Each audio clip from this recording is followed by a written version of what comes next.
Estaremos con ese Upanishad que dice, condúcenos de lo irreal a lo real, de lo falso a lo verdadero, de las tinieblas a la luz, de la muerte a la inmortalidad.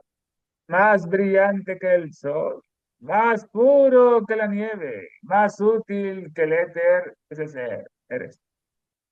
Pongamos el estudio de esta bella obra que tanto lo oculta el sistema, porque dice la verdad acerca de todo, dice sin ver. En la última sesión estuvimos analizando lo que decía Paracelso, que la composición idéntica de la Tierra y todos los demás cuerpos planetarios, así como el cuerpo terrestre del hombre, es una idea fundamental en su filosofía, que el cuerpo humano tiene la misma composición química que la Tierra y los demás astros. El cuerpo proviene de los elementos, el espíritu de las estrellas. El hombre come y bebe de los elementos para el sustento de su sangre y su carne. Las estrellas provienen del intelecto y los pensamientos que sustentan su espíritu. El espectroscopio ha confirmado su teoría. La ciencia lo ha confirmado sobre la composición idéntica del hombre y las estrellas. Los físicos ahora imparten conferencias en sus clases sobre las atracciones magnéticas del Sol y los planetas. La teoría de que el Sol es un globo incandescente está, como expresó recientemente una revista, pasada de moda. Se ha calculado que si el Sol, cuya masa y diámetro conocemos, fuera un bloque sólido de carbón y si le pudiera suministrar la cantidad suficiente de oxígeno para quemarlo, a la velocidad necesitaría para producir los efectos que vemos, se consumiría el Sol por completo en menos de 5.000 años. Sin embargo, hasta hace relativamente pocas semanas se sostenía que más, se sostiene todavía que el Sol es un depósito de metales vaporizados. Ahí nos quedamos en la última sección, ahora comenzamos este texto que dice de las sustancias que se sabe que componen el cuerpo humano, que se han descubierto en las estrellas: hidrógeno, sodio, calcio, magnesio y hierro. En todos los cientos de estrellas observadas se encontró hidrógeno, excepto en dos. Vamos a ver por qué. Todos tienen hidrógeno. ¿Qué pasa con esta?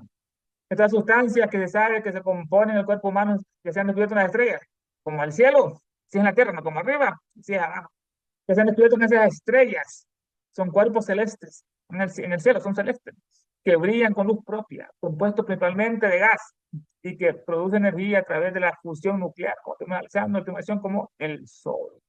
Esas estrellas se ha descubierto que tienen hidrógeno, sodio, calcio, magnesio y hierro. Hidrógeno, que el elemento químico más ligero y abundante en el universo, es el hidrógeno. Es fundamental en la producción de energía, el hidrógeno. Este es el elemento principal en la formación y energía de las estrellas, constituyendo aproximadamente 75% de su composición, junto al helio, que es un 24% por ahí.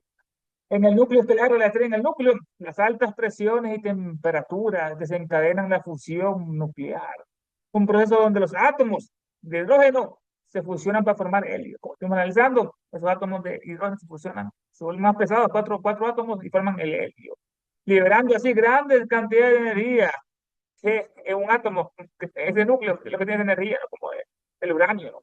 Liberando grandes cantidades de energía que son responsables de la luz y el calor de las estrellas. Esa es la explicación científica porque los soles dan luz y dan energía, ¿no? Es la fusión nuclear del hidrógeno helio. Este proceso continúa hasta que se agota el hidrógeno, momento en que la estrella comienza su evolución hacia otras etapas. Comienza a morir, pues se acaba el hidrógeno, y puede ir muriendo por literalmente, pero dura millones de años ese hidrógeno. Hidrógeno quiere decir formador de agua, hidro de agua, génesis, el formador del agua. Ya vamos a ver que Paracelso fue el que nos descubrió realmente ese hidrógeno. El hidrógeno también se ha visto en las estrellas el sodio. Esto es un mineral esencial para el cuerpo humano, no microcosmos, que ayuda a mantener el equilibrio de los líquidos. Para que los músculos y nervios funcionen correctamente, músculos y neuronas, y a regular la presión arterial. El sodio está en la sal. Su presencia en las estrellas se ha relacionado con la aceleración de la muerte estelar. Entre más sodio tiene la estrella, más cerca está su muerte, como el humano, ¿no? Aumenta mucho el sodio, aumenta la presión arterial. En la fase final de la evolución de las estrellas, correcto, aumenta el sodio. El calcio, ¿dónde viene ese calcio? Los huesos, los dientes. Es un mineral esencial para el cuerpo, crucial para la formación y mantenimiento de los huesos, y los huesos y dientes fuertes. ¿De dónde viene el calcio? Vamos a ver. Así como para la función muscular y nerviosa, la coagulación sanguínea y la secreción de las hormonas. El calcio, nos dice, el calcio se forma, ¿cómo se forma? El enano. El calcio se forma y dispersa por el universo a través de procesos estelares y explosiones de supernova. Cuando explotan las estrellas, se libera ese calcio, que son eventos claves para la creación de grandes cantidades de este elemento. Este material, entre comillas, reciclado, es el origen del calcio presente en nuestros huesos. Vienen de las estrellas, nuestro calcio, nuestros huesos, vienen de ahí, imagínense. También de los dientes y en la tierra ese calcio que se encuentra. Es polvo de estrellas. Los átomos de calcio que hoy componen los huesos y dientes de los seres humanos fueron forjados en el corazón de las estrellas. Cada estrella o cada planeta produce un elemento, hermano. Son millones de elementos que todavía no son descubiertos. Es la función de los soles que están iluminando toda la galaxia.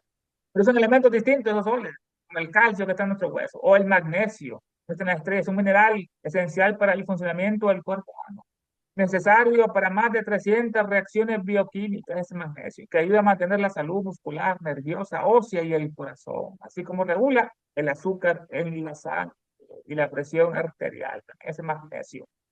El magnesio se forma en el núcleo también de estrellas grandes, igual que el calcio, ¿no? Se forma en el núcleo de esas estrellas grandes y masivas a través de procesos de fusión nuclear, donde se une a otros núcleos atómicos, estas estrellas al explotar a supernovas, como supernovas liberan el magnesio al espacio interestelar, que luego se recicla para formar nuevos elementos y sistemas planetarios, incluidos nuestro propio Sol y la Tierra. El magnesio se forma por la adición secuencial de tres núcleos de helio a un núcleo de carbono. Ese magnesio, otro elemento, está en la estrella. El hierro, indispensable.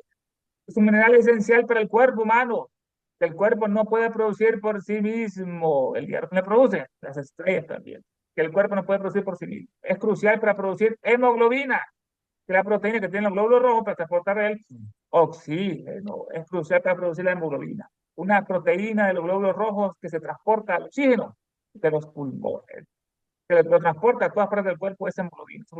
Se encuentra en alimentos como las carnes magras, los mariscos y los frijoles, ese hierro. El hierro se forma en las últimas etapas de la vida de las estrellas masivas, esas últimas etapas, están ancianas, siendo el elemento más pesado que se puede crear por fusión nuclear. Es el que más pesa, ¿no? El que puede crear esos soles. Ya que la fusión posterior de otros elementos consume energía en lugar de generarla, ¿no? Hombre, es la luz que lo consume.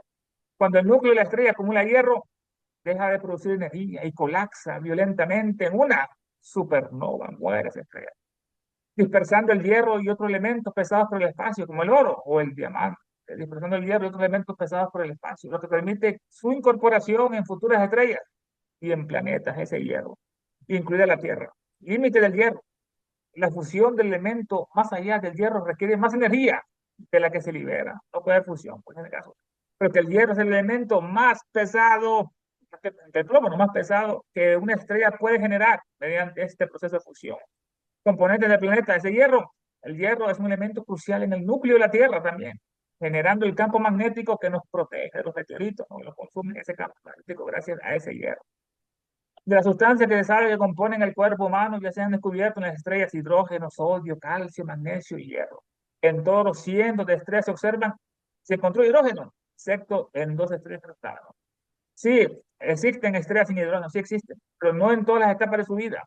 Las estrellas que ya han agotado el hidrógeno en su núcleo y se encuentran en sus etapas finales de la vida, o las estrellas muy masivas que pierden su hidrógeno por vientos estelares intensos, ¿no? Muchos vientos se espantan todos los hidrógenos, muy, vientos estelares muy intensos. Estos pueden presentar atmósferas deficientes de hidrógeno en ese caso, ¿no? Por la consumación o por los vientos estelares.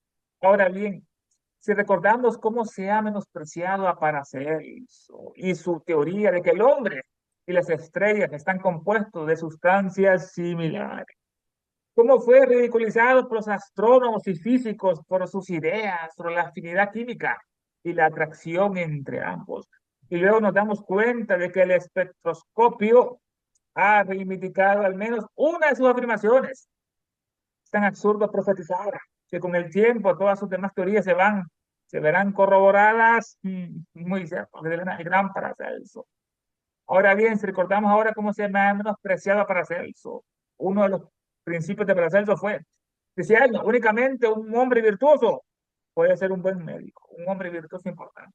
Para él la medicina tenía cuatro pilares: la astronomía, el componente astral, las ciencias naturales, la química y el amor. que son los cuatro pilares que tenía Paracelso en medicina. Y marcó una nueva etapa en la historia de la medicina, el gran Paracelso. Ahora bien, recordamos cómo se ha menospreciado a Paracelso y su teoría de que en el hombre, que es el microcosmo, y las estrellas, que forman el macrocosmo, están compuestos de sustancias similares. Arriba es abajo, como adentro es afuera. ¿Cómo fue ridiculizado por los astrónomos y físicos de su época sus ideas sobre la afinidad química entre las estrellas y el hombre? ¿No? La afinidad química, ya vimos hidrógeno, calcio, magnesio, todo hierro, todo elemento. Por sus ideas de la afinidad química y la atracción entre ambos, entre el hombre y las estrellas, el hombre y su cuerpo astral, entre ambos. Dice el PDF, ya lo vamos a ver, por sus teorías de Paracelso sobre la idéntica composición química del hombre y los astros, y por sus ideas acerca de las afinidades y atracciones entre unos, astros, y el hombre y otros, en este caso, el planeta. Cómo fue ridiculizado por los astrónomos y físicos por sus ideas sobre la afinidad química y la atracción entre ambos. Y luego nos damos cuenta de que el espectroscopio, ciencia, ¿no? Reivindicado al menos una de sus afirmaciones. Manejando el espectroscopio en la última sección, es este instrumento científico que separa la luz en sus distintas longitudes de ondas en colores para crear un espectro, permitiendo obtener información sobre la composición química y las propiedades físicas de fuentes de luz como estrellas, llamas, utilizando prismas o redes de difracción para el análisis espectroscópico. Y ahora nos damos cuenta de que el espectroscopio ha reivindicado a Paracelso, al menos en una de sus afirmaciones, de que el hombre y las estrellas están compuestos de sustancias similares. Así es, Paracelso. Es tan absurdo profetizar, vaticinar, pronosticar que con el tiempo todas sus demás teorías se verán corroboradas del gran Paracelso. Y ahora surge una pregunta muy natural. ¿Cómo llegó Paracelso a aprender algo sobre la composición de las estrellas? Cuando hasta hace muy poco tiempo, hasta el descubrimiento del espectroscopio, de hecho, los constituyentes de los cuerpos celestes eran completamente desconocidos para nuestras eruditas academias. ¿Cómo lo hizo Paracelso? Esta pregunta es muy natural. Paracelso, que nació en 1493, 1400, hermanos, no es 1600, 1400. Y el espectroscopio fue inventado hasta 1800, casi 300 años. ¿Cómo llegó Paracelso a aprender algo sobre la composición de las estrellas? Cuando hasta hace muy poco tiempo, hasta el descubrimiento del espectroscopio, ocurrido en 1814, por el físico alemán Joseph von Fraunhofer. ¿Cómo fue esto, no? Hasta hace muy poco tiempo, hasta el descubrimiento del espectroscopio, de hecho, los constituyentes de los cuerpos celestes eran completamente desconocidos para nuestras eruditas académicas. Incluso ahora, a pesar del teleespectroscopio y otras mejoras modernas muy importantes, algunos pocos elementos y una hipotética cromósfera, todo sigue siendo un misterio para ellos, los científicos, en las estrellas de la cromósfera.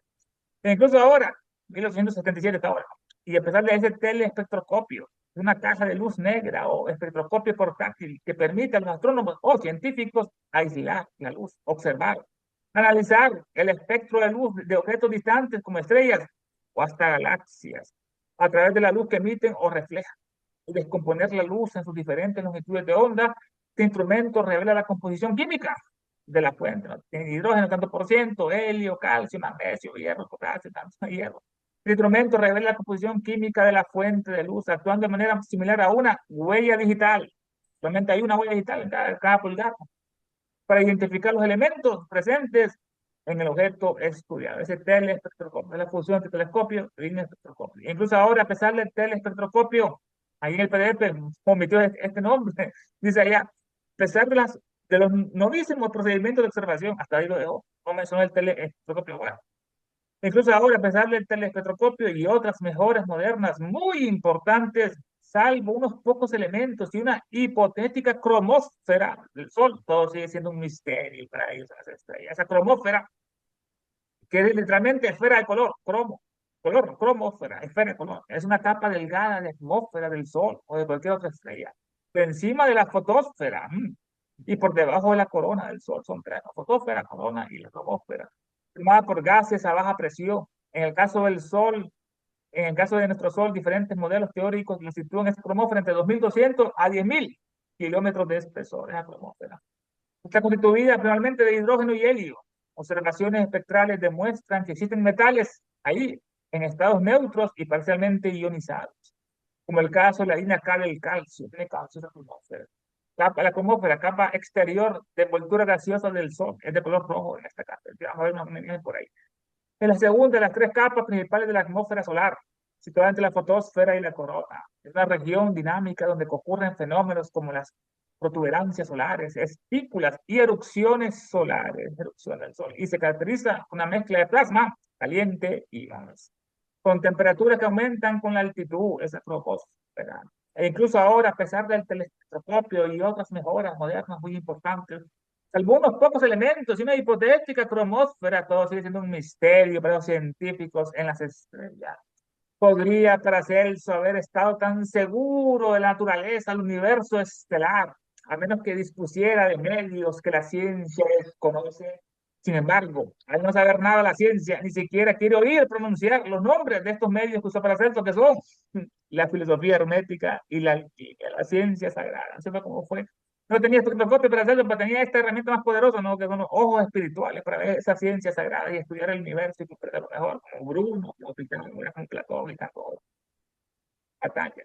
¿Podría Paracelso haber estado tan seguro en la naturaleza del universo estelar, a menos que dispusiera de medios, esos medios no, la alquimia, la filosofía hermética, a menos que dispusiera de medios que la ciencia moderna actual, esos científicos desconocen?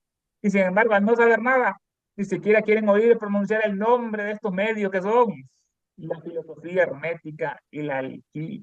Esa filosofía hermética es una ciencia sagrada, nombre dado a la filosofía esotérica inferior, inferior, imagínense, esa filosofía hermética, los secretos enseñados antiguamente a los candidatos iniciados y expuestos por los hierofantes en las últimas y suprema iniciación.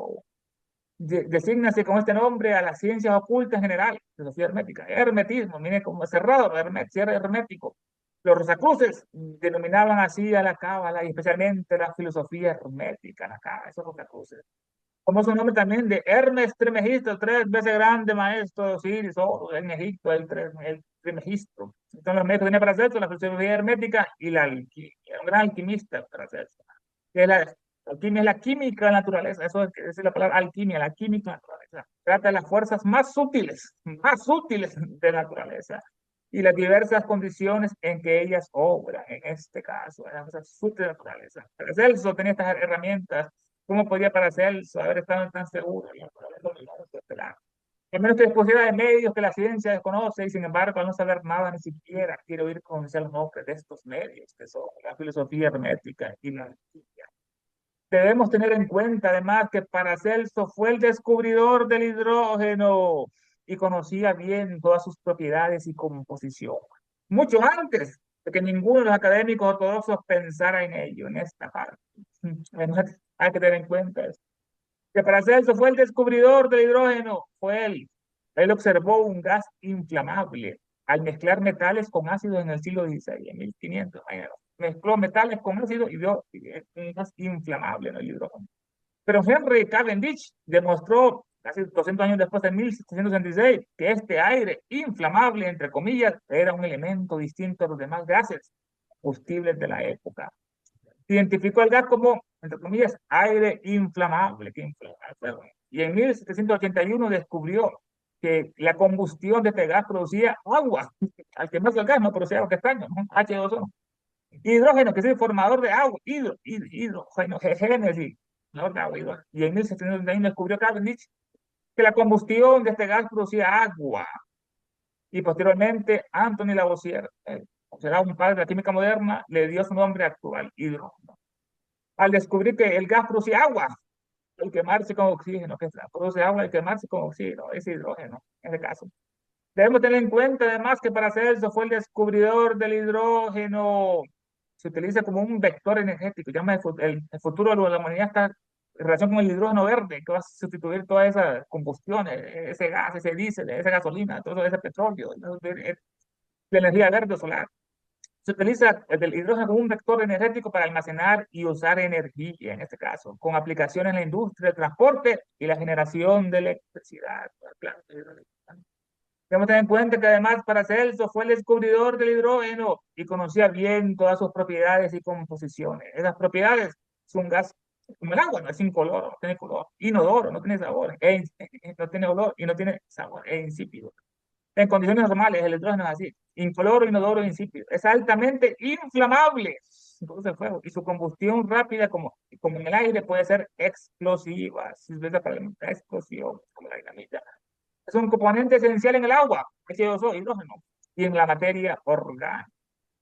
Debemos tener en cuenta que Paracelso fue el descubridor de hidrógeno y conocía bien todas sus propiedades y composición, mucho antes de que ninguno de los académicos ortodoxos pensaran en ello. 200 años después, Carl dice Henry, ¿no? Su composición del hidrógeno tiene una composición simple. Un solo protón en su núcleo, y por tanto no tiene un electrón orbitando alrededor de ese núcleo. Es el elemento número uno, por eso en la tabla periódica el hidrógeno domina el helio, solo tiene un electrón y un protón en su núcleo. En la naturaleza, el hidrógeno se encuentra como una molécula diatómica, H2, moléculas unidas, dos átomos unidos de hidrógeno, compuesta por dos átomos de hidrógenos unidos. Es el elemento químico más ligero y abundante no de la Tierra, no del sistema solar, sino de todo el universo. Hidrógeno, el elemento químico más ligero y abundante del universo, formando las materias en estrellas y las nubes interestelares, como las nebulosas, ¿no? Es hidrógeno, está ahí. Tengo que tener en cuenta además que Paracelso fue el descubridor del hidrógeno y conocía bien todas sus propiedades y composición mucho antes de que ninguno de los académicos ortodoxos pensara en ello, en este caso, que había estudiado astrología, Paracelso, ¿no? Y astronomía, como todos los filósofos del fuego, y que si afirmaba que el hombre tiene una afinidad directa con las estrellas, sabía muy bien lo que afirmaba el gran Paracelso. Había estudiado la astrología y la ciencia, como el misticismo, ¿no? Como Oriente y Occidente unidos. Había estudiado astrología. Nos dice que Elena que es la ciencia que expone la acción de los cuerpos celestes sobre las cosas mundanas, como actúa el Júpiter, Saturno, el Sol, Aldebarán, Betelgeuse, Escorpión, las constelaciones. La ciencia que expone la acción de los cuerpos celestes sobre las cosas mundanas y pretende pronosticar los acontecimientos futuros. Hay una astrología que dice países, en cuanto habrá un rey, un presidente, un dictador, pero dice es astrología, es la astrología que es también la individual de cada ser humano. Es la ciencia que expone la acción de los cuerpos celestes sobre las cosas mundanas y pretende pronosticar los acontecimientos futuros según la posición de los astros. Tanta es su antigüedad que se coloca dicha ciencia entre los más primitivos anales del saber humano, la astrología. Por espacio de largos siglos, una ciencia secreta, secreta en Oriente, en este caso, en el Oriente, en el misticismo, que había estudiado astrología y astronomía como Pitágoras, como todos los filósofos del fuego, así para hacer eso en este caso, filósofos del fuego, nombre dado a esos filósofos herméticos y alquimistas de la Edad Media, y también a los Rosacruces. Estos últimos son sucesores de los teurgos de la obra divina, los teurgos como jámbicos. Consideran el fuego como símbolo de la vida. Importante, ¿no? Es materia y espíritu. La reflexión más perfecta en el cielo y la tierra de la divinidad. Consideran el fuego como símbolo de la deidad, como los zoroastrianos. Era origen no solo de los átomos materiales, y nos da otra Elena, otra cosa.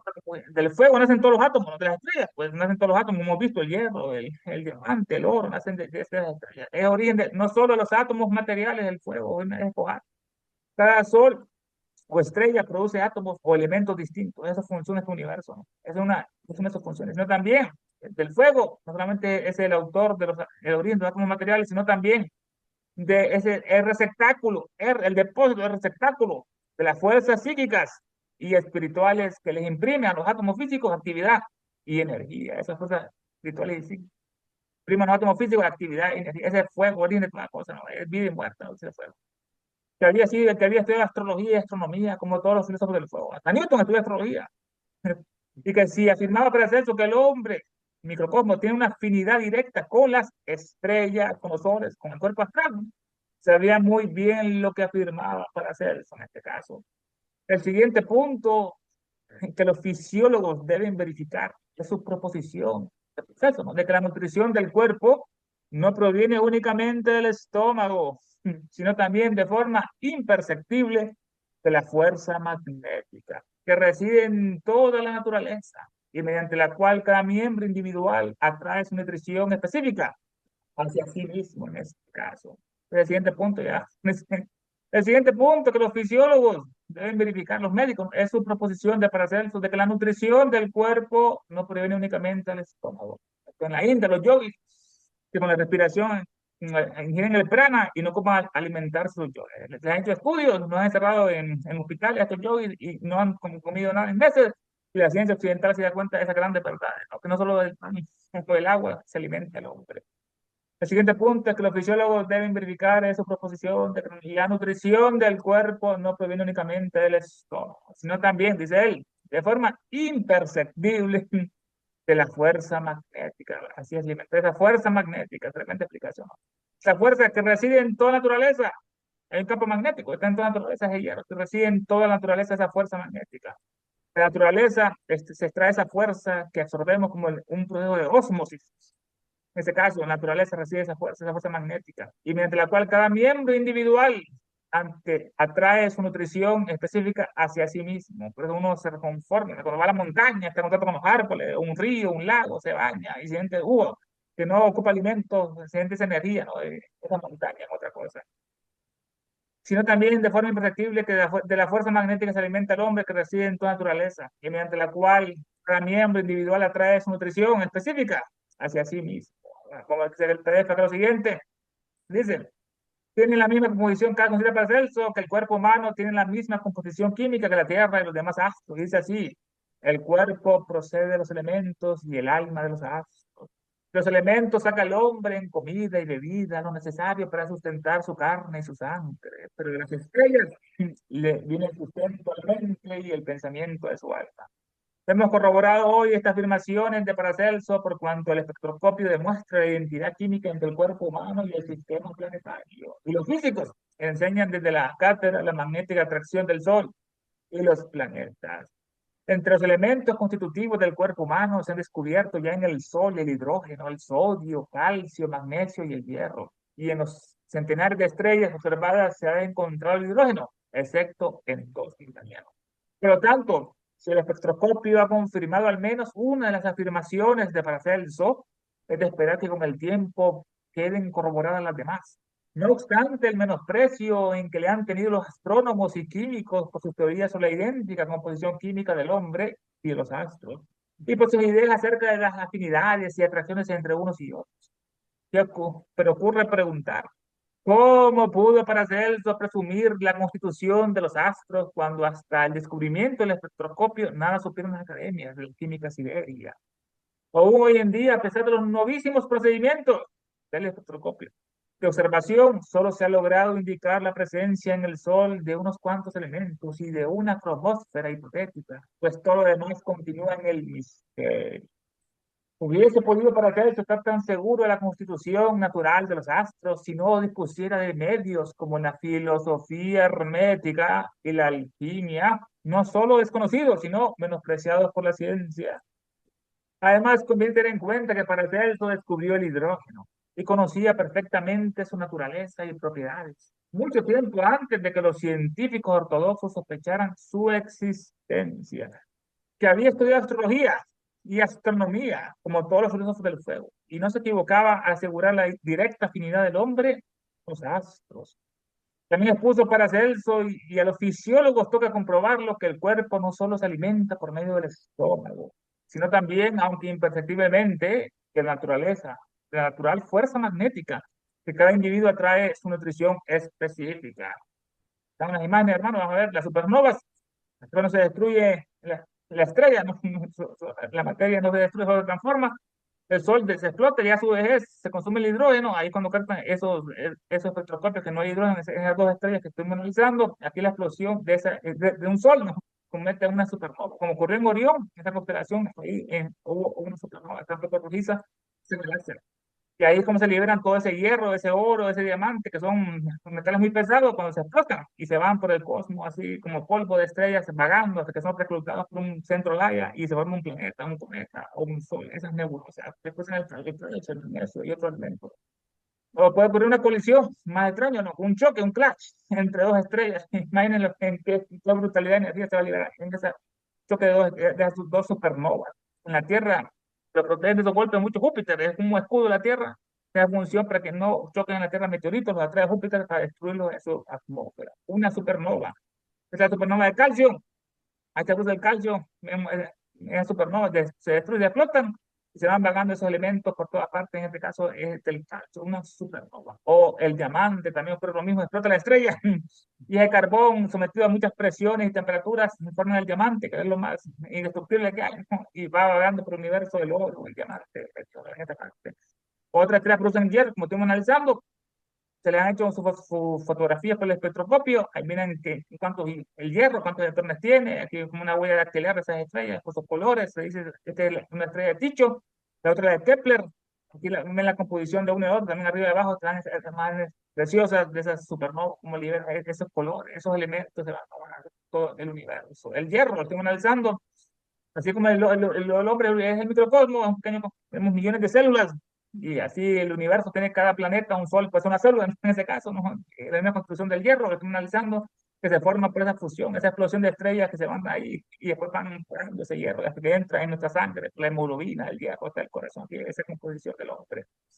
Espectroscopio, aquí tenemos que se detectó una estrella sin hidrógeno, como lo estamos analizando, era porque ese hidrógeno se había extinguido o por un vientos estelares muy fuertes, se llevaron todo el hidrógeno, o porque ya iba a morir la estrella, se acabó el hidrógeno, ya no hubo fusión nuclear y se fue a otra de esas nebulosas de hierro, se está transmitiendo esa energía. Recuerda, esto es muy hermoso, de acuerdo al color del meteoro podemos saber qué es lo que más tiene, qué elemento tiene. Los más conocidos son estos, como el cerro, no, rojo, hemos visto en el cielo, esas estrellas fugaces, esos cometas, magnesio más verdecito, el calcio más azulito, el sodio amarillo o nitrógeno oxígeno rojo, que es más difícil de ver. Esos cometas, de los meteoros, meteoritos en ese caso, es como ver su composición química. Un telescopio con un espectroscopio, un telespectroscopio, ya más moderno, ¿no? Para ver la composición química y las propiedades físicas de los elementos en este caso. Entonces, lo que el espectro, como podemos analizar, que le van a preguntar en la última sección, cómo se sabemos qué elemento tiene, pues es por el espectro luz. Ahí vemos que este es calcio, vemos cómo tiene de violeta, de verde, rojo, tiene el calcio, lo identifican ya la ciencia, el espectroscopio, o el hidrógeno, más abundante en la Tierra. Este es su fotografía, su huella dactilar, como decirlo. Este es el hierro, el iron, el magnesio, o una estrella misteriosa de ese espectro, y vamos a ver qué elemento tiene por esa ciencia, que es la química, la espectroscopía. Aquí estamos con la cromósfera. Vemos los soles como la Tierra tienen núcleos, está el núcleo del Sol, que estamos analizando esa cromósfera, que es la capa que está intermedia entre lo que es la fotosfera, que es esta que está aquí, la fotosfera, y después sigue lo que es la cromósfera, y por último viene la corona solar. Con esos soles aquí en esa imagen. La misma imagen, aquí tenemos otro mismo, la fotosfera, que está la cromósfera, la segunda, y la última, la corona, el núcleo estelar, en este caso. Aquí, bueno, Hermes Trismegisto, estamos analizando que son las herramientas que usó Paracelso para saber la verdad en 1493, ¿no? En este caso, los científicos, ¿cómo pudo él saber la composición de las estrellas tan exactamente? Claro, era un filósofo hermético, llevaba lo que es la gnosis, la sabiduría de Top, de los egipcios, que le dicen aquí el Top. Este es Hermes Trismegisto, tres veces grande. Hermes, acá están entre los griegos o egipcios, y aquí tenemos a Mercurio entre los romanos, que es la misma expresión. Este es el intermediario, el ángelo. Tiene el caducio, Mercurio, y tiene las alas aquí en las piernas y en la cabeza. Esta es la filosofía hermética, sus representaciones en este caso. La orden de Rosacruz también se comentó un poco acerca de los Rosacruces, que eran los seguidores de los teurgos, de los místicos anteriores, de la obra divina. Vemos aquí la cruz es el cuerpo, la rosa es el espíritu. Se está crucificando esa rosa. O el pelícano, que amamanta a sus polluelos, que de su propia sangre los alimenta, se sacrifica por ellos. Es otra imagen un símbolo muy fuerte de los Rosacruces, el pelícano. Fue por un iniciado junto a los Rosenkreuz, que fundó en Europa ese movimiento de la cruz, dice Elena, el glosario, que vivió cientos de años, 200, se encerró en una cueva, el gran Christian Rosenkreuz. Tenemos esta representación de la alquimia, aquí el sol, está en la cueva, ¿no? Un huevo áurico, parece esto. Aquí tenemos Hermes, que tiene una barra, una cosa creciendo, y abajo está la alquimia entre el hombre y la mujer, que dentro de dice Elena, en Egipto, es donde nació el floreado chemistry, es bien la palabra en inglés, chemistry, química. Y de chemi, ahí donde decía que la mujer tenía que guiar los experimentos alquímicos por una cuestión de la atomía, de los 10 agujeros, el hombre lo tiene 9, y una explicación interesante acerca de eso. El Egipto y la alquimia. Y en el futuro, el hidrógeno va a sustituir todos esos destructores de la contaminación de la tierra, todo el diésel, toda la gasolina que tanto contamina, produce tanta enfermedades, cáncer, enfisema en el primer mundo. El futuro va a ser ese hidrógeno verde para la electricidad, la fuerza eólica. Los animales van a estar con los humanos sin comerlo, más el vegetariano en el futuro, ¿no? Esa es la solución. Este es el hidrógeno. El helio, podemos ver el hidrógeno, su núcleo, solo tiene un electrón orbitando, por ende solo tiene lo que es un elemento un protón en su núcleo. Igual que la Tierra, solo tiene un satélite, una luna. Marte tiene dos, Fobos y Deimos, pero es la Tierra y Luna, y este hidrógeno es equivalente. Hermanos, comentarios, puntos de vista, hermanos, los comentarios son, las opiniones son para ustedes. Muy bien, gracias. Adelante, si hay comentarios o preguntas.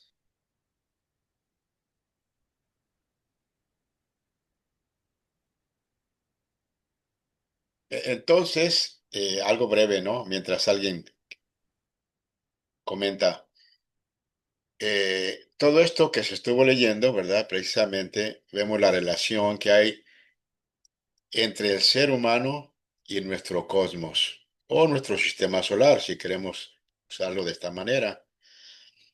De este punto de vista, por eso nos ayuda bastante entender lo que es la constitución septenaria en la teosofía, para ver las correspondencias que hay entre nuestro vehículo o cuerpo y nuestra parte mental, psíquica y espiritual, con los astros, como ya se estuvo demostrando aquí. A través de la constitución septenaria nos damos cuenta que entonces todos los cuerpos en este sistema solar son septenarios. Bueno, o sea, son de muchas maneras, pero se les considera por el momento septenarios para hacer nuestras correspondencias. A lo que voy es de que como nosotros tenemos un cuerpo físico que es en proporción al cuerpo físico de la Tierra, y como tenemos un vehículo astral que también es proporcional a la contraparte astral de la Tierra. Lo mismo de prana o la energía que nos retroalimentamos de nuestro cuerpo con lo de la Tierra. Y la parte del deseo de kama, ¿verdad? Que tiene que ver también con la Tierra y con nosotros, la parte inteligente, ¿verdad? De la mente, manas, la parte inteligente de los planetas como formas en este momento, ¿no? Y con nuestro cuerpo o con nosotros en la mente también.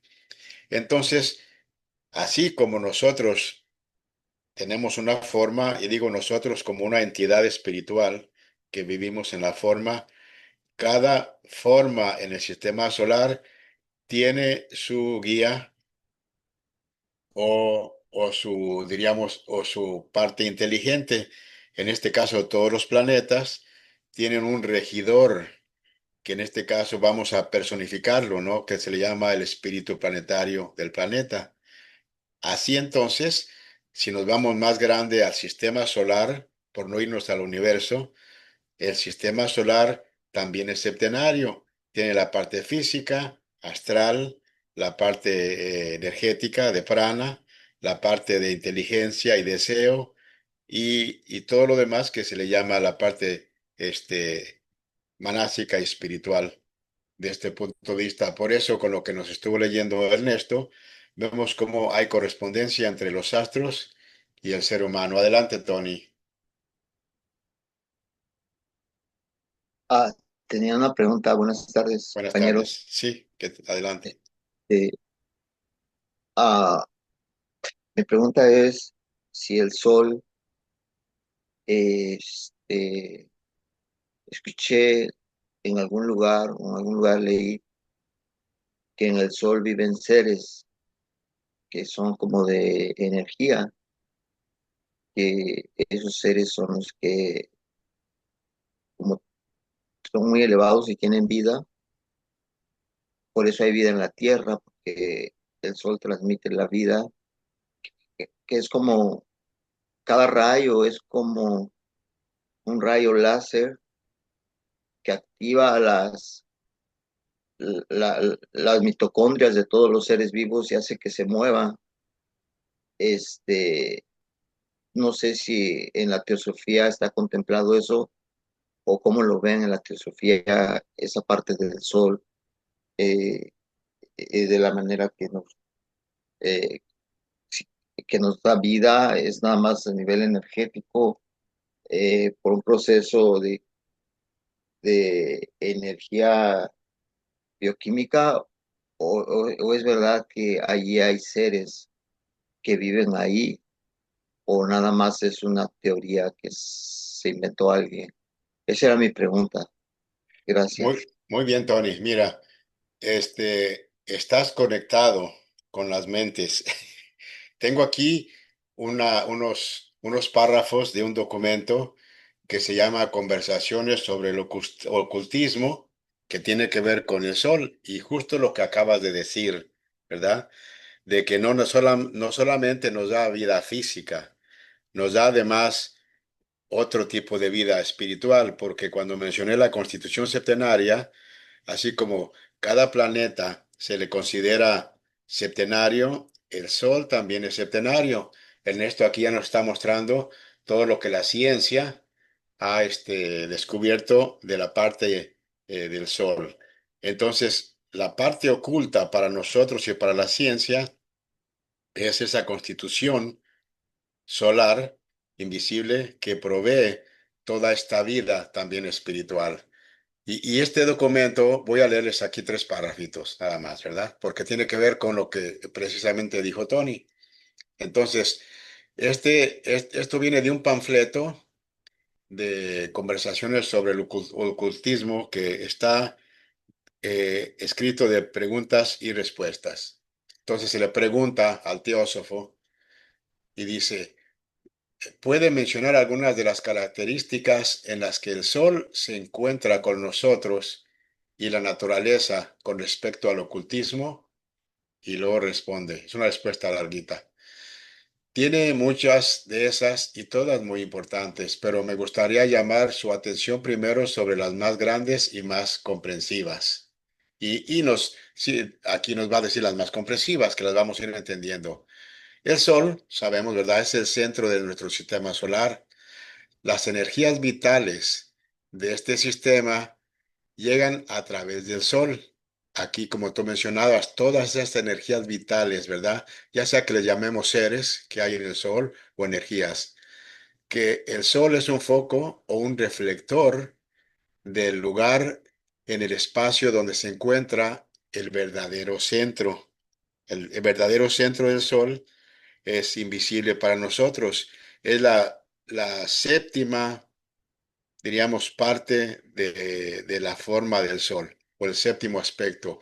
Así como en nosotros decimos el ser superior, es el séptimo aspecto en nosotros, podríamos decir que en el Sol está un aspecto de su ser superior, por decir algo, que es incomprensible, solamente estoy haciendo esta comparación porque en nosotros decimos el ser superior, en el Sol tiene que ser algo mucho más grande que eso, ¿verdad? Entonces, y luego dice también, y no solo llega vida a través de este foco solar, sino también mucho más que es espiritual en su esencia. Por lo tanto, el sol no debe ser contemplado únicamente con el ojo, sino también considerado por la mente. Representa para el mundo lo que el ser superior es para el hombre. O sea, a eso me refería con que tiene su parte interna. También es el centro y es el alma del mundo, con sus seis compañeros. Eso se refiere a sus seis aspectos invisibles para nosotros. Así como el ser superior es el centro para nuestros seis principios que hablamos, ¿verdad? Y ahí está esta relación y por eso dice, por esta razón debemos pensar en él, no solamente mirarlo, pero pensar en él, ¿verdad? En lo que respecta a su acción material, en luz, calor y gravedad, continuará por sí mismo, pero el ser humano, como agente libre, debe reflexionar sobre él para obtener los beneficios que solo pueden surgir de su acción voluntaria en nuestro pensamiento. Ahí ya viene la correspondencia de que qué tipo de pensamientos y de intenciones tengo. Entonces, si hay una conexión con esta parte espiritual del sol, vamos a recibir ese tipo de ayuda, porque somos como un, tenemos un escudo donde hay cosas que son afines y que atraemos, y hay cosas que son muy espirituales que a veces no atraemos. Por ende, entonces, la relación del Sol con nosotros, si le queremos llamar seres espirituales, se le puede llamar así, así como en el planeta, en la planeta Tierra, es un cuerpo para un espíritu planetario. En este caso, ¿quién será el espíritu planetario? Hay varias respuestas, pero una es de que todos los seres humanos somos colectivamente el espíritu planetario. Así, en el sistema, en el Sol, todo lo que pertenece a este sistema solar, todos seríamos o seríamos aspectos del espíritu solar.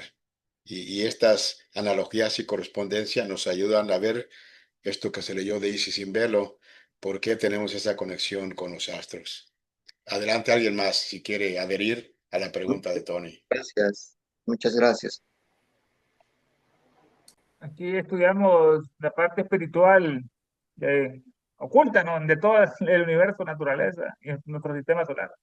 Así, mira, aquí, al igual que en la Tierra, existe una jerarquía oculta. Hay dianes, aquí hay ángeles, y hay un logo solar, un logo planetario, que es el que rige todo este planeta. Nos dice una parte que el logo planetario de la Tierra no es muy avanzado. Por eso es que vemos su poca evolución en la creación de la Tierra, en los animales que se comen nosotros, los reptiles, que no es muy evolucionado y le dan un nombre que como Yumandica, le puede dar Yumandica, le dan un nombre a nuestros logos de este planetario.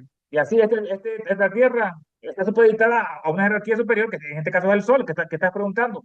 Existen espíritus solares, los las solares, le dicen, que son estos espíritus que incluso vienen a la Tierra para dar una parte de lo que es para formar al ser humano. Los siete principios eran una parte de eso, igual que los de Venus, los de Mercurio dan otra parte, cada uno de estos, pero el sistema solar, por ende, es el superior en este sistema solar, es como el Padre, que está alimentando con su luz y por función de ustedes, como hemos visto, a todos sus hijos que quieren luz, calor, para vivir, ¿no? En todo el planeta, que son cuerpos celestes o pocos en este caso. En Antropogénesis y en la Universidad Secreta, Elena nos da unos diálogos hermosos entre el espíritu de la tierra, que era femenino, que se sentía solo y que quería ya crear hijos, pero lo hizo sin ayuda de los espíritus solares o de otras jerarquías. Y por eso que cometió errores. La naturaleza no ayudada fracasa. Esa es la tercera instancia de la Universidad Secreta en Antropogénesis. Entonces vino los espíritus solares, vieron eso, esos hombres de cuatro cabezas, cabezas de macho cabrío, de carnero, y eran malos, y ellos decidieron que habían de destruirlos de toda esa forma, porque no eran adecuadas. Y al matarlos, y mataron con fuego, porque eran acuosos, y la madre sufrió mucho porque eran sus hijos en ese caso, ¿no? En esa parte. Sí existen esos espíritus. Nos dicen de que el sol y el fuego es espíritu y materia a la vez, hermano. Es espíritu y materia a la vez, el sol y el fuego en este caso.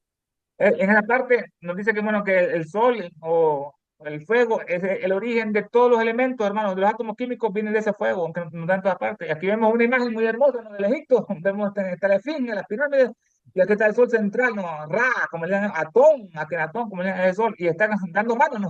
Su luz, como tú decías, ¿no? Que alumbra las mitocondrias, que le hace en la célula, que le hace producir energías, que esto, que lo otro, que aquí está Isis, también adorando al sol, dándole las gracias por todo, ¿no? Porque todo lo que comemos también es por energía solar. Todas esas verduras, todas las legumbres, esas semillas nacen por el sol y gracias a él nos alimenta. El sol es muy potente, hermano. Esa fue tu pregunta acerca de los espíritus solares. Sí, creemos. Hemos hablado de las siete. Hay siete tierras, un globo de que estudiamos en la Greta de la Alete. Así igual con el sol, tiene otros cuerpos que no vemos con los ojos físicos, pero existen esos habitantes, existen esos espíritus solares que son poderosos en comparación con los espíritus planetarios de la Tierra. No sé si, hermano, te quedó satisfecha la pregunta. Gracias, Dulce, pero gracias, compañero. Dulce tenía la mano. Sí, no, nada más sí iba a comentar, pues, que más conocidos que los pitris solares, ¿verdad? Exacto. Y, pero además quería hacer una pequeña pregunta que llamó mi atención, un término. Habló Ernesto de átomos físicos. Entonces mi pregunta es también, ¿hay átomos como astrales? Sí, hermana, hay átomos astrales, hay átomos mentales que producen la materia del universo mental, hay átomos búdicos, hay átomos átmicos incluso. En otra parte ya los estudia eso, esas espirillas, le dicen esos átomos que son los productores de los siete planos, incluso de los siete principios, esas espirillas, esos átomos que es la fuente de todas las cosas en el universo físico, lo sabemos que este es el séptimo plano. La energía va descendiendo de los planos más superiores, espirituales, Arya, Upadaka, átmico, búdico, y va ascendiendo hasta que se materialicen estos átomos que conocemos en el plano físico, que ellos son los moldes. Esos átomos físicos fueron creados de los átomos astrales, que son más útiles, que son más perfectos en ese elemento. No sé si te queda la respuesta, no. Sí, sí, claro, gracias. Sí, Y más bien la pregunta era si los que pertenecen, por ejemplo, a otros planos como el astral también se llaman átomos, ¿verdad? Sí, Sí, claro, igual claro. se pueden, se catalogan como átomos, se clasifican, pues. Ok, gracias. sí, o sea, todo lo septenario del plano físico se corresponde con todo lo demás de los otros planos. En unas partes, Blavatsky le llama, incluso como el átomo físico, sabemos que no, en cuanto lo detectan, luego no lo pueden asir, ¿verdad? O sea, Blavatsky le llama, el átomo es como el espíritu de la partícula. Y así nos podemos ir a estos otros planos, que siempre el átomo va a ser como el espíritu de todas las partículas.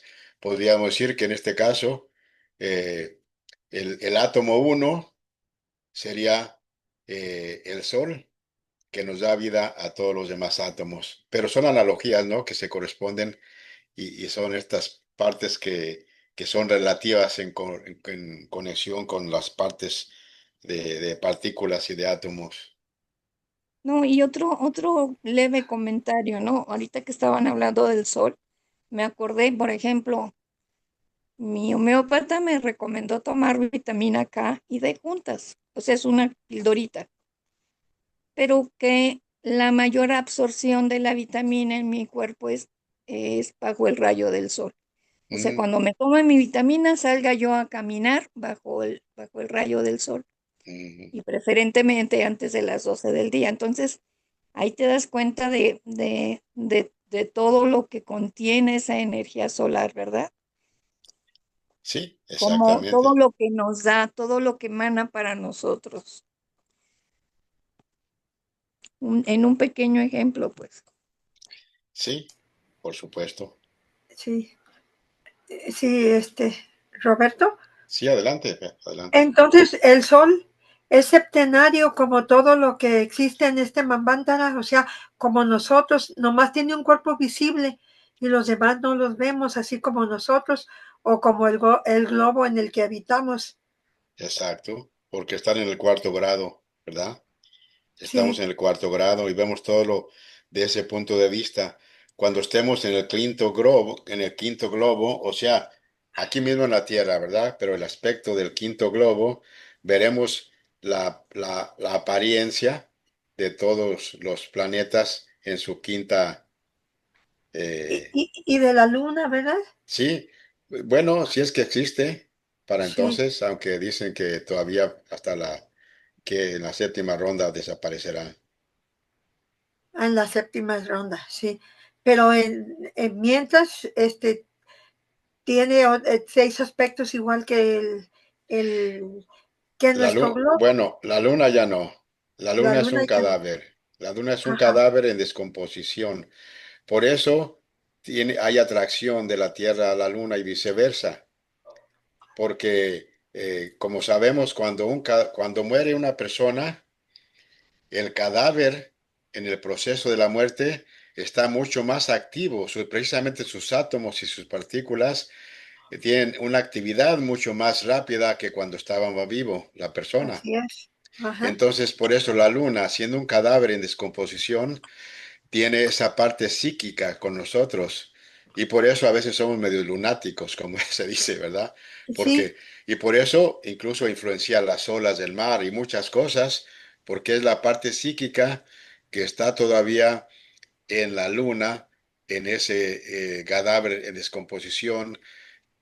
Por ende, hasta que la humanidad dejemos la parte de deseo personal, ¿verdad? De cama, la parte psíquica, cámica, entonces es cuando va a desaparecer la luna, porque ya no va a haber ningún efecto ni para allá ni para acá, porque tiene que ver con nosotros, es parte de nuestra naturaleza. Por eso, como alguien mencionó, Dulce, de los espíritus del sol, ¿verdad? Aquí se le llaman los pitris solares o padres solares y los pitris lunares, los Oh, padres de la luna, los que dan la sí, forma, ¿verdad? Los que dan la forma y los que dan la parte espiritual. muy bien. Gracias. Sobre la luna hermana se dice que ahí ocurrió la tercera cadena planetaria, fue la cadena lunar. Y ese globo que vemos en la noche, la luna, era el globo de esa ronda, donde las monedas, Desarrollo. de esa Sí, ronda, sí, donde las monedas lunares evolucionaron y pasaron a otras. Entonces, como ocurre eso, la luna ahora es un cadáver, es la madre de la Tierra, pero es un cadáver como nuestro hermano que su influencia es negativa, porque tiene energía negativa. Nos dice Elena una parte, de que si uno se duerme en una parte de África con la luna llena, amanece muerto, por eso. Y que a los niños chiquitos había que protegerlos de la luna llena, porque todavía tienen la mollera, la fontanela que no se ha osificado todavía, occipital, y por eso era había que cubrirlo con sustancias, con telas blancas, para que esa luz negativa reflejarla. La luna es un cadáver, no tiene a ella. Y la relación que sea hermano con las mareas, con la luna se acerca, aumenta las mareas, porque toda nuestra agua del océano no nació en la Tierra, vino de la luna. Esa agua, y por eso cuando la luna está llena se acerca, dice Elena que es como que las mareas quieren volver otra vez a su casa, que es la luna en este caso, ¿no? Y que la Tierra va a ser la luna futura de la próxima cadena planetaria. Unos dicen que va a ser en el planeta Marte, otros me dicen que no, que es un centro Laya en la cadena de meteoritos que hay aquí entre el Marte y la Tierra, que ahí va a ser el próximo planeta habitable. Y que este planeta cuando muera, no ocurre el apocalipsis como pasó en la Luna. O sea que todos los volcanes explotaron. Y por eso es que la quemaron y tiene ese color cenicienta, ceniza, porque se quemaron por un apocalipsis. Y que lo mismo va a pasar con esta Tierra. Cuando llegue a su punto de muerte, va a explotar toda su cadena, todos los volcanes y va a morir. Y el agua de nuestro océano ya no va a ver lo que es la fuerza de la gravedad, va a estar muerta, entonces se va a acercar al planeta más cercano o a ese centro Laia donde va a ser la futura humanidad en ese caso. Ok, gracias. Porque la cadena terrestre es una reencarnación de la cadena lunar, ¿verdad? sí, exacto. Y así podemos ver sucesivamente. En la doctrina secreta se mencionan 7 cadenas planetarias, pero no se habla mucho de las 7. Solamente con trabajos podemos entender lo de esta cadena, de esta Sí, ronda y en este globo, ¿verdad? Por eso, sí, pero sí, justo como ya dijo Ernesto también y como dijiste, al menos ya algunos estudiantes de la teosofía han hecho referencia a esto que dijo Ernesto de la tercera cadena planetaria, estamos en la cuarta cadena planetaria. Por ende, hubo otras 2 anteriores a la Luna, ¿verdad? Que de ahí tiene que ver, pero eso en esto entramos después, otro día, porque ahí tiene que ver con los cuerpos de Brahma. Y sí, algunos estudiantes han más o menos hecho referencia a los 4 cuerpos de Brahma, a las 4 cadenas planetarias. Pero después hablaremos de eso, porque ya se nos sí, fue el tiempo. muy bien, muy bien. Gracias. Bueno, Y, pues cerremos, Ernesto. en otra parte también comenta, hermano, nuestra Creta nos habla de astronomía, nos explica por qué Venus no tiene hijos, porque no tiene satélites ni Mercurio, nos da una explicación bastante profunda acerca de esos misterios. Pero lo que pasa en Venus afecta a la Tierra, lo que pasa en la Tierra afecta en Venus, son como dos hermanos, dice en ese caso. Fernando, ahí me Exacto. lleva la parte culminante del estudio de esta noche. Solo Elena nos transmite esta sabiduría, pero que el sistema la oculta tanto. Y en la próxima sección vamos a estar analizando cómo llegó Paracelso a aprender todo esto. Estamos viendo los medios de la biología hermética y la alquimia. Paracelso, el descubrimiento del hidrógeno, la nutrición y nos quedamos. Y en la próxima sección la salud y la enfermedad depende de los elementos. Hermanos, hasta la próxima. Gracias, buenas noches a todos. Buenas noches. Buenas Buenas noches, noches. Tony.